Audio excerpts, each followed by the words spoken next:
अस्सलाम वालेकुम दोस्तों, उम्मीद है सब खैरियत से होंगे। आज हमारा टॉपिक है शिमला एग्रीमेंट।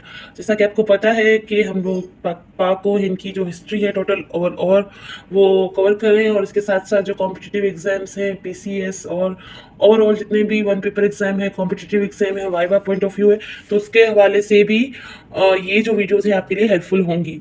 तो शिमला जो है, शिमला के मुकाम पर जो हम देखते हैं पाको हिस्ट्री में, और जो इसकी तीन जो है बेसिक बड़े बड़े नाम सामने आते हैं। पहला शिमला एग्रीमेंट, और फिर इसके बाद Shimla ji Shimla agreement, Shimla conference and Shimla जो है वो डेलीगेशन। तो ये तीनों टॉपिक अब लाइन से कवर करेंगे क्योंकि तीनों का जो ताल्लुक शिमला से है। तो पहला हम देख रहे हैं शिमला एग्रीमेंट। ये 1972 को हुआ था। ये एग्रीमेंट क्या था और की सारा इसका बैकग्राउंड क्या था, ओवरऑल आपको ये अभी इस वीडियो में कवर करेंगे। इसके अलावा शिमला डेलीगेशन 906 में 1906 में से एक डेलीगेशन गया था शिमला, तो उसकी भी वीडियो हमने बनाई है। और इसके साथ साथ जो शिमला कॉन्फ्रेंस है पाको हिंद की हिस्ट्री में, तो उस पे भी एक डिटेल वीडियोस हमने डाली। आप चाहे तो इसके डिस्क्रिप्शन में भी चेक कर सकते हैं। तो आते हैं अपना टॉपिक की तरफ। हमारा आज का टॉपिक है शिमला एग्रीमेंट। ये क्या एग्रीमेंट था?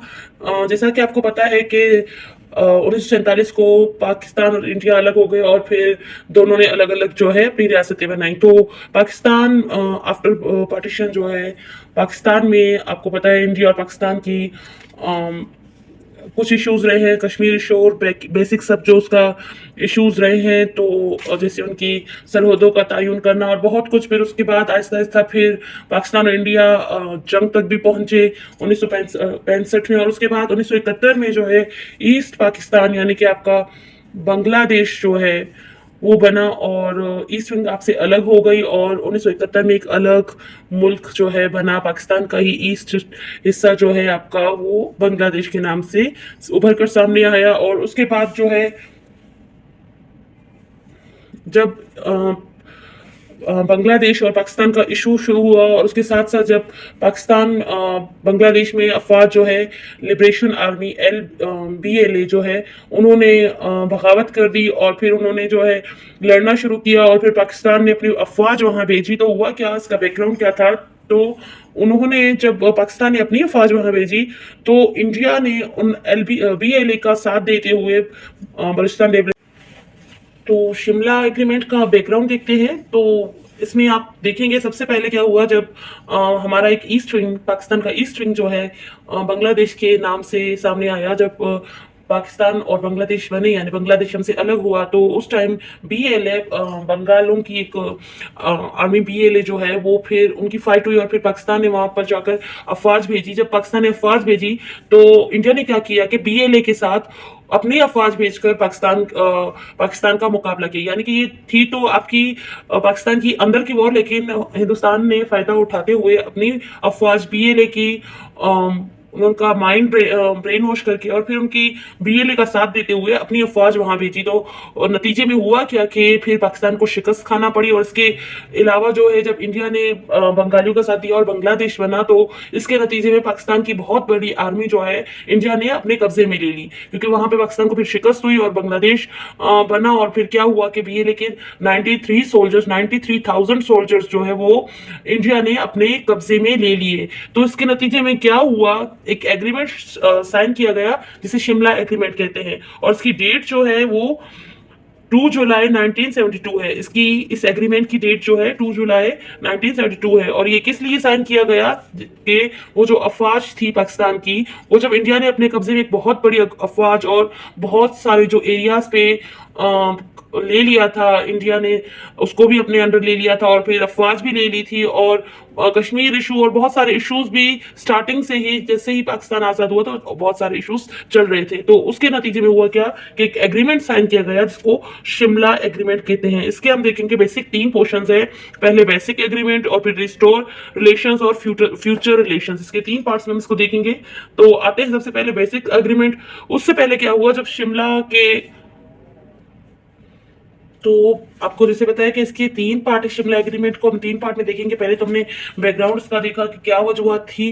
तो 1970 after the war of Pakistan and Bangladesh, जब आपका ईस्टर्न विंग आपसे अलग हुआ, तो फिर आपकी जो सोल्जर्स और आपकी जो बेसिक इश्यूज थे उस पे बात हुई, और फिर आपको एग्रीमेंट करना पड़ा, क्योंकि आपके इंडिया ने आपकी जो है सोल्जर्स भी अपने कब्जे में ले लिए थे। इसके अलावा उन्होंने जो है आपके इंटरनल जो आपके इश्यूज थे उसमें भी उन्होंने मुदाखलत की थी। तो इस हालात में जो है शिमला एग्रीमेंट साइन किया गया, ताकि आइंदा जो है आपकी और पाकिस्तान और इंडिया के हालात में भी कुछ सुधार आ सके। और इसके अलावा जो मजीद जो आपके सोल्जर्स हैं और आपके जो लोस्ट एरियाज हैं, जो आपकी जमीन उनकी सरजमीन उनके पास है, तो वो भी वापस लाई जा सके। तो उसके मेन इश्यूज जो है उसको हम 3 एरियाज में डिस्कस करते हैं। पहला है लॉस्ट टेरिटरी, जो आपका इलाका था, जो आप मतलब जिन पे इंडिया ने कब्जा कर रखा था, उसको वापस लाना। दूसरा है प्रिजनर्स ऑफ वॉर, तो आपका जो जंग है, जंग में जो आपके फौजी थे, तो वो जो उन्होंने अपने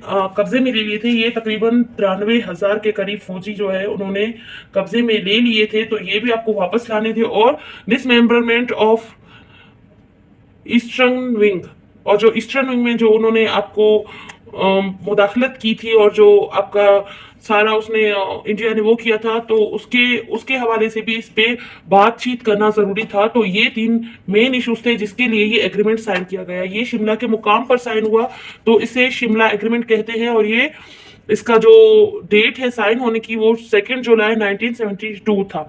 और इसका अब दूसरा सवाल ये भी आता है, ऑप्शन एग्जाम से पूछा जाता है ये किसका टाइम पीरियड था। तो ये टाइम पीरियड था पाकिस्तान में जो पाकिस्तान की वजीर आजम थे, वो थे भुट्टो साहब, जुल्फकार अली भुट्टो। और इंडिया की वजीर आजम थी इंदिरा गांधी साहिबा, इंदिरा गांधी साहिबा। तो ये बेसिकली जो टेबल टॉक्स और ये सारा वो हुआ था, वो इन दोनों जो है हमारे प्राइम मिनिस्टर्स के दरमियान में हुआ था, शिमला एग्रीमेंट। तो इसके लिए सबसे पहले पीस टॉक्स की गई। पीस टॉक्स के लिए आपका एक डेलीगेशन दावत दी जुल्फकार अली भुट्टो ने, और फिर वहां से इंडिया से एक डेलीगेशन आया पीस टॉक्स के लिए। और ये डेट थी 26 to 19 अप्रैल 1971 को, सॉरी 1972 को जो है 26 अप्रैल से 29 अप्रैल तक एक डेलीगेशन पाकिस्तान में मरी के मुकाम पर इनका जो है इस्तकबाल किया गया। तो मरी के मुकाम पर ये 3 दिन मीटिंग्स रही पीस टॉक्स के लिए। तो इंडिया से एक डेलीगेशन आया जिसका जुल्फकार अली भुट्टो ने जो है वेलकम किया। और फिर ये 26 से 29 अप्रैल तक ये जो है आपका डेलीगेशन यहाँ था पाकिस्तान में, और फिर यहाँ इनकी मुलाकात हुई। इसके बाद जो है पाकिस्तानी डेलीगेशन जो है वो इंडिया गया एग्रीमेंट के लिए। तो वो डेट थी 28 to 30 जून 1972। अप्रैल में वो डेलीगेशन इंडियन डेलीगेशन पाकिस्तान के पास आया, और फिर जून में जो है पाकिस्तान का डेलीगेशन, फिर जुल्फकार अली भुट्टो और उनकी साहबजादी भी थी, और कुछ मेंबर्स हमारे वहां गए डेलीगेशन के। और ये 1972 में 28 से 30 जून तक ये डेलीगेशन इंडिया में शिमला के मुकाम पर जो है उन्होंने इंडिया ने वेलकम किया, और ये डेलीगेशन वहां गया। और इसका मेन प्रॉब्लम वो क्या था, बेसिक इसका था मकसद, गोल ये था कि शिमला एग्रीमेंट साइन करना था। ये पीस टॉक्स इसलिए हो रही थी कि जो हमारे फौजी हैं वो उनके पास थे, और उनके कुछ एरियाज पे पाकिस्तान का कब्जा था, जबकि पाकिस्तान की कुछ लैंड जो है कुछ जमीनों पे इंडियन कब्जे हो चुके थे। तो उसके ओवरऑल सब इशू को सॉल्व करने के लिए शिमला एग्रीमेंट के जरिए ये जो है हुआ। और ये शिमला एग्रीमेंट शिमला के मुकाम पर 2 जुलाई को, यानी 28 से 30 जून तक ये वहां था डेलीगेशन, लेकिन जब वो आ रहे थे तो आते वक्त मिडनाइट को कहा जाता है 2 जुलाई 1972 को ये एग्रीमेंट साइन हुआ। तो देखते हैं इसके साइलेंट फीचर्स क्या है। तो इसके साइलेंट फीचर्स हैं, इस एग्रीमेंट में जो जिन चीजों की बात की गई और इसके जो फीचर्स थे वो क्या थे। पहला है रिस्पेक्ट फॉर टेरिटोरियल इंटीग्रिटी, कि ये जो दोनों मुल्क हैं वो एक दूसरे की जो है लाइन ऑफ कंट्रोल जो है, और इनकी जो अंदर के मसाइल है, और ये जो एक दूसरे के मुल्क की जो आप रिस्पेक्ट है वो करेंगे। दूसरा है प्रिवेंट हॉरिटिकल प्रोपेगेंडा, यानी एक दूसरे के मुल्क में जो है एक दूसरे के खिलाफ प्रोपेगेंडा से जो है इज्तनाब किया जाएगा, दूर आ जाएगा, एक दूसरे के खिलाफ प्रोपेगेंडा नहीं किया जाएगा। क्योंकि उस टाइम जब है आपको पता है कि एलओसी पर भी हो चुका था मसला, और एलओसी की इसलिए ये जो है ये फीचर्स रखे गए कि एलओसी की जो है दोनों मुमालिक रिस्पेक्ट करेंगे और एक दूसरे की जो है रिस्पेक्ट करेंगे, और फिर इनके जो तमाम मसले हैं वो टेबल टॉक्स के जरिए हल किए जाएंगे। वार की तरफ नहीं जाया जाएगा, वार से बचा जाएगा। और फिर और जो इनके इसके साथ साथ उन्होंने एक मुहिदा ये भी किया था कि उन्होंने आपके जो जितने भी सोल्जर्स हैं वो आपको वापस, तो respect for territorial integrity, prevent political propaganda, restore trade and commerce. क्योंकि जब ये हुआ था ये 1971, तो दोनों तरफ से ट्रेड वगैरह रास्ते सब बंद कर दिए गए थे, इवन कम्युनिकेशन के जराये भी बंद किए गए थे। तो उन्होंने कहा कि फिर ये तजारत और जो आपका कम्युनिकेशन सिस्टम और सारा जो है वो बहाल किया जाएगा। इंडियन ट्रूप्स विड्रॉ, और इंडियन ट्रूप्स जो थी उनको भी विड्रॉ किया जाएगा, क्योंकि इंडियन ट्रूप्स जो है वो पाकिस्तान के उसमें कब्जे में थी, तो उनको दे दिया जाएगा। और पाकिस्तानी ट्रूप्स जो हैं वो इंडिया के पास थी, वो भी वापस कर दी जाएंगी। इसके बाद रिस्पेक्ट एलओसी इन कश्मीर, कि कश्मीर में जो बाउंड्री है एलओसी जिसको कहते हैं, और अभी कहा जाता है इसको इंडियन इलीगली ऑक्युपाइड कश्मीर, तो इसको जो है आप एलओसी की बाउंड्री लाइन की रिस्पेक्ट करेंगे और उस पर कोई फायरिंग वगैरह नहीं करेंगे, और इसकी जो है दोनों तरफ से जो है अमन की पीस की कोशिश की जाएगी, और फिर इसको कोई नुकसान नहीं पहुंचाया जाएगा। इसके बाद है Pakistan ratified 15 July and India 4 अगस्त। और इसके साथ साथ इसमें ये भी बात की गई थी कि अगर आपको ये जो एग्रीमेंट था इसको 30 दिन के अंदर जो है लाजिम इस पे अमल करना था। तो पाकिस्तान ने इस पे 15 जुलाई, जबकि इंडिया ने इसमें 4 अगस्त 1972 को अमल किया, और पाकिस्तानी जो फौज है वापस की, जबकि पाकिस्तान ने 15 जुलाई पे इस पे अमल किया।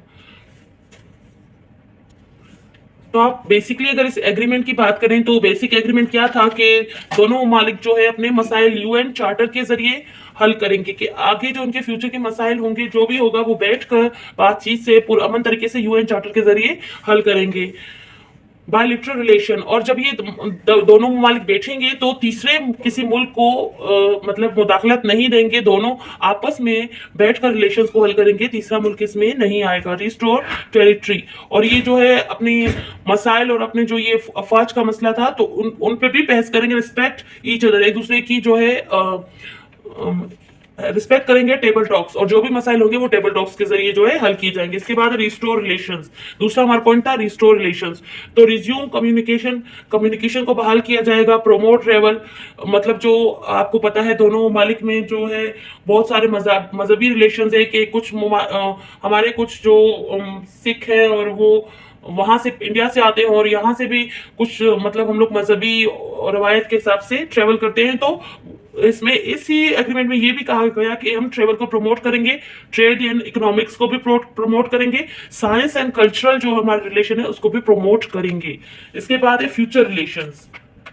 इसके बाद हमारे रिलेशंस में क्या है, विड्रॉ फोर्सेस, जो ये फोर्सेस इंडिया ने पाकिस्तान की जो अपने कब्जे ले ली थी उसको विड्रॉ करना है। एलओसी कश्मीर, एलओसी की बाउंड्री लाइन का जो है ख्याल रखा जाएगा, और 30 डेज में ये जो मुआहदा है इस पे एग्रीमेंट पे अमल दरामद होगा। अब हुआ क्या, इसका रिजल्ट्स क्या निकले शिमला, तो इसके रिजल्ट, जब ये शिमला एग्रीमेंट हुआ तो 30 दिन के अंदर इस पे अमल किया गया। 15 जुलाई को पाकिस्तान ने उनके तमाम जो एरियाज है उस पर कब्जा छोड़ दिया, जबकि 4 अगस्त 1972 को जो है फिर मिस इंदिरा गांधी और इंडिया ने फिर अमल किया, और हमारे जो फौजी है वो वापस कर दिए गए। अगर आप चैनल पर नए हैं और ये वीडियोस आपके लिए हेल्पफुल हैं तो काइंडली चैनल को सब्सक्राइब करना ना भूलें, लाइक करें और अपने दोस्तों के साथ शेयर करें। तो मिलते हैं नेक्स्ट वीडियो में, तब तक के लिए अल्लाह हाफिज।